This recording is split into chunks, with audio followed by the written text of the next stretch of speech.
14 अगस्त 1947 आजादी के ठीक एक दिन पहले अखंड भारत दो हिस्सों में बंट गया, भारत और पाकिस्तान। बंटवारे का वो मंजर इतना खौफनाक था कि उसने भारत की आजादी के सुनहरे अध्याय को लाखों बेकसूरों के रक्त से रंग दिया था, जिसके निशान आज भी आजादी की महान गाथा पर एक काला धब्बा बने हुए हैं। अगला दिन 15 अगस्त भारत के इतिहास का वो ऐतिहासिक दिन बनने वाला था जिसका करोड़ों भारतीय बेसब्री से इंतजार कर रहे थे। मगर देश को अंग्रेजों की गुलामी से आजादी तो मिल गई, लेकिन जाते जाते अंग्रेज अखंड भारत में ऐसी ज्वाला भड़का गए जिसकी लपटों की गर्मी आज भी महसूस की जा रही है।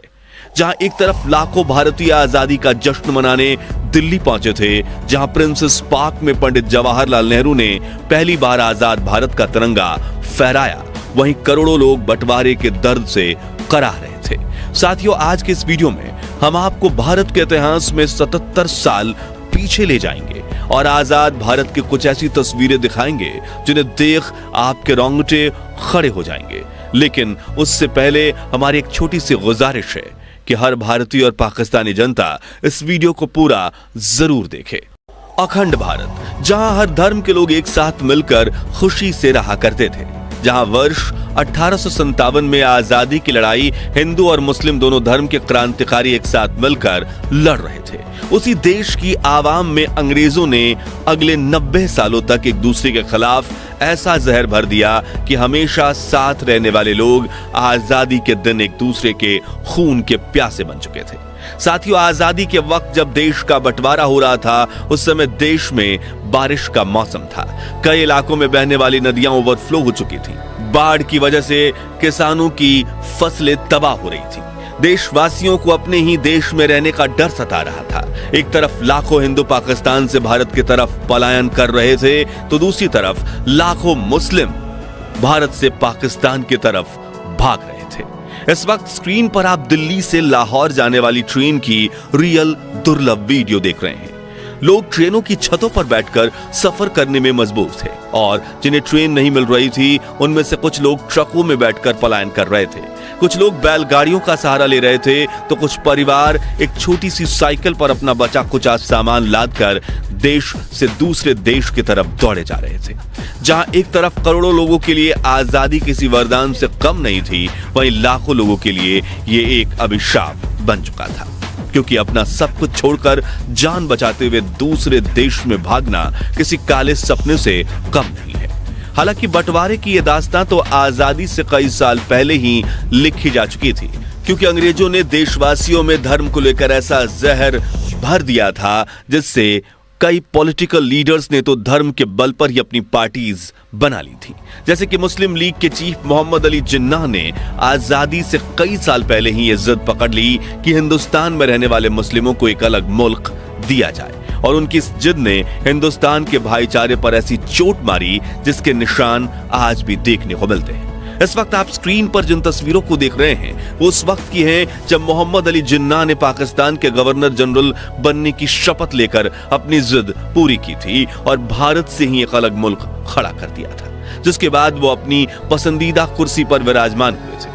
हालांकि देश के बंटवारे को रोकने के लिए महात्मा गांधी, सरदार वल्लभ भाई पटेल और पंडित जवाहरलाल नेहरू जैसे दिग्गज नेताओं ने मोहम्मद अली जिन्नाह को भारत का पहला प्रधानमंत्री बनने तक का ऑफर दे दिया था।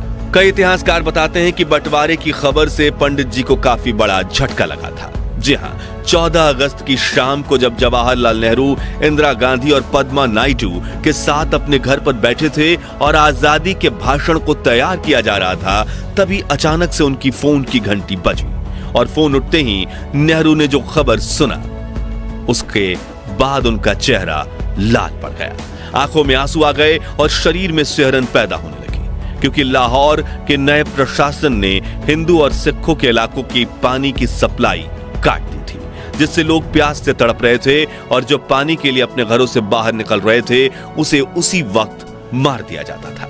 यहां से शुरू होने वाले दंगे देखते ही देखते पूरे भारत और पाकिस्तान में फैल रहे थे। लोग मरने मारने को उतावले थे। खैर, अपने आप को संभालते हुए 14 अगस्त की रात 11:55 पर नेहरू संसद के सेंट्रल हॉल में भाषण देना शुरू करते हैं। उन्होंने कहा हमने नियति के साथ एक वादा किया था और अब समय आ गया है कि हम अपना वादा पूरा करें। शायद पूरा नहीं, लेकिन जहां तक हो सके वहां तक। ट्रस्ट विद डेस्टिनी नाम की पंडित जी की यह भाषण सुनने के बाद महात्मा गांधी के नाम का नारा लगाते हुए देशवासियों ने आजादी का शंख नाद बजाया था। लेकिन करोड़ों देशवासियों को क्या पता था कि कुछ इलाकों में देश की आवाम इस आजादी की कड़ी कीमत चुका रही है। इस वक्त स्क्रीन पर आप भारत और पाकिस्तान के रिफ्यूजी कैंप्स की कुछ दुर्लभ वीडियोस देख रहे हैं। देखिए कैसे छोटे छोटे बच्चे नल के आगे एक बाल्टी पानी भरने के लिए लाइन में लगे हुए हैं, जिन्हें लेकर काफी देर तक चलने के बाद उन रिफ्यूजी कैंप्स में पहुंचते हैं जहां इनके रहने के लिए पक्की छत तक नहीं है। बस छांव के लिए कुछ फटे हुए टेंट्स और पेड़ हैं, जहां बैठने की जगह इतनी कम है कि लोग कड़कड़ाती धूप में गर्म जमीन पर बैठकर अपना शरीर जला रहे हैं। बच्चों के पास पहनने के लिए कुछ कपड़े तक नहीं बचे। 2 दिन पहले सुख शांति से जीवन व्यतीत करने वाले परिवार आज शरणार्थी बन चुके हैं। महिलाएं हाथ जोड़कर अपने परिवार के लिए खाना और रहने की मांग कर रही हैं। भूख की वजह से तड़पते हुए बच्चों का शरीर कुपोषित हो चुका है, लेकिन फिर भी लाखों लोग अपना घर छोड़कर बिना किसी मंजिल के आगे बढ़ते जा रहे हैं। इस ट्रेन के हालात देखिए, जिसमें लोग खिड़की पर लटक कर अपनी जान दांव पर लगाने से भी पीछे नहीं हट रहे, क्योंकि उन्हें किसी भी हाल में पाकिस्तान से भारत पहुंचना है। ये तस्वीरें लाहौर की हैं, जहां लोग ट्रेन की पटरियों के पास बैठकर ही खाना पका रहे हैं, ताकि जब ट्रेन आए तो ये जितना हो सके उतनी जल्दी ट्रेन पकड़ सकें। यहाँ खड़ी ट्रेन के न सिर्फ ऊपर बल्कि 2 डिब्बों के बीच खाली जगह पर भी लोग खचाखच भरे हुए हैं, जिनके हाथों में अपना कुछ टूटा फूटा सामान और दिल में जिंदा बचने की उम्मीदें हैं। अगली दुर्लभ वीडियो दिल्ली के कुतुब मीनार की है, जो 1947 में आजादी के वक्त कुछ ऐसा दिखता था। वहीं इसके आसपास के इलाके बिल्कुल बंजर थे, जहां राजाओं के कुछ पुराने टूटे फूटे महल के खंडहर वीडियो में आप देख रहे हैं। वीडियो में दिख रहे लोग आजादी का जश्न मनाने कुतुब मीनार पहुंचे हैं। आजादी के वक्त दिल्ली में जश्न का माहौल था। यह फुटेज लाल किले की है, जहां पर 16 अगस्त 1947 के दिन लाखों लोग प्रधानमंत्री जवाहरलाल नेहरू को देश का तिरंगा फहराते हुए देखने पहुंचे थे। हालांकि 250 सालों तक गुलामी की जंजीरों में बांधकर रखने के बावजूद 1947 में जब अंग्रेजों ने भारत को आजादी दी थी, तब उन्हें खुद पर इतना गर्व था कि वह सर ऊंचा करके बैंड बाजे के साथ और परेड के साथ भारत छोड़कर जा रहे थे। ये उसी दौर की एक रेयर फुटेज है, जिसमें आप देख सकते हैं कि मार्च 1947 में जब अर्ल लुइस माउंटबेटन और उनकी बीबी एडविना दिल्ली में आई थी, तो कैसी शानदार परेड निकाली गई थी। जिसके बाद आने वाले महीनों में अंग्रेजों ने जवाहरलाल नेहरू और मोहम्मद अली जिन्ना की कई मीटिंग्स करवाई, जिसमें जवाहरलाल नेहरू ने बिल्कुल पास बैठे लुइस माउंटबेटन ने ही अगस्त में भारत को आजादी देने की बात रखी थी। साथ ही यहीं पर देश को 2 टुकड़े में बांटने का निर्णय लिया गया था, जिसमें शांति से भारत को आजादी दी जा सके। लेकिन असल में जो हुआ उसके बारे में सोचकर हमारी रूह कांप जाती है। दोस्तों, अगली फुटेज देखकर आपकी आंखों में आंसू आ जाएंगे। जी हाँ, ये उस वक्त कुछ लोग भूख से तड़प कर मर गए थे। हाथ में थाली लिए रिफ्यूजी कैंप में हमारे देशवासी 2 मुट्ठी खाने के लिए लंबी कतारों में लगे। जब उन्हें खाना मिल रहा था तो उनके चेहरों पर जो मुस्कुराहट दिख रही थी ना, वो देख मेरे आंखों में आंसू आ गए। लेकिन यह कहना गलत नहीं होगा कि महात्मा गांधी, पंडित जवाहरलाल नेहरू, सरदार वल्लभ भाई पटेल, लाल बहादुर शास्त्री, डॉक्टर भीमराव आंबेडकर और कई महान नेताओं ने इतने मुश्किल हालातों में भी देश को संभाला, और आज हम भारतीय ब्रिटेन से भी कई गुना आगे निकल चुके हैं। खैर, आपको ये जानकर हैरानी होगी कि इस बंटवारे में करीब 2 करोड़ लोगों ने अपना देश छोड़ा था और 10 से 15 लाख बेकसूरों की जान गई थी। मगर यहाँ अफसोस की बात यह है कि ब्रिटिशर्स ने हम भारतीयों के साथ इतने घिनौने जुर्म किए, जो भारत के इतिहास में खून के लाल अक्षरों से दर्ज हैं। लेकिन फिर भी उन्हें भारतीयों की तरह विदा किया गया। जहाँ 27 अगस्त 1948 के दिन जब ब्रिटिशर्स की आखिरी टोली हमारा देश छोड़कर जा रही थी, तो उन्हें बैंड बाजे के साथ विदा किया गया।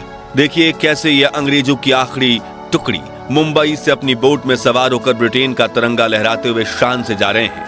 यही हम भारतीयों के अच्छे संस्कार हैं कि जब तक दुश्मन आपको परेशान न करे, तब तक उसके लिए हम अच्छा व्यवहार ही करते हैं। तो दोस्तों, अगर आप ये वीडियो अभी तक देख रहे हैं तो भारत और पाकिस्तान के बंटवारे के शिकार हुए उन 10 लाख लोगों को श्रद्धांजलि देने के लिए कमेंट बॉक्स में ओम शांति जरूर लिखिए और इस वीडियो को अपने फेसबुक और व्हाट्सएप ग्रुप्स में इतना शेयर कीजिए कि देश के हर व्यक्ति को आजाद भारत के लिए आवाम द्वारा दी गई इस अनसुनी कुर्बानी के बारे में पता चल सके और भविष्य में ऐसी ही सत्य घटनाओं से रूबरू होने के लिए हमारे चैनल को सब्सक्राइब करके पास वाली घंटी जरूर बजा दीजिए। जय भारत।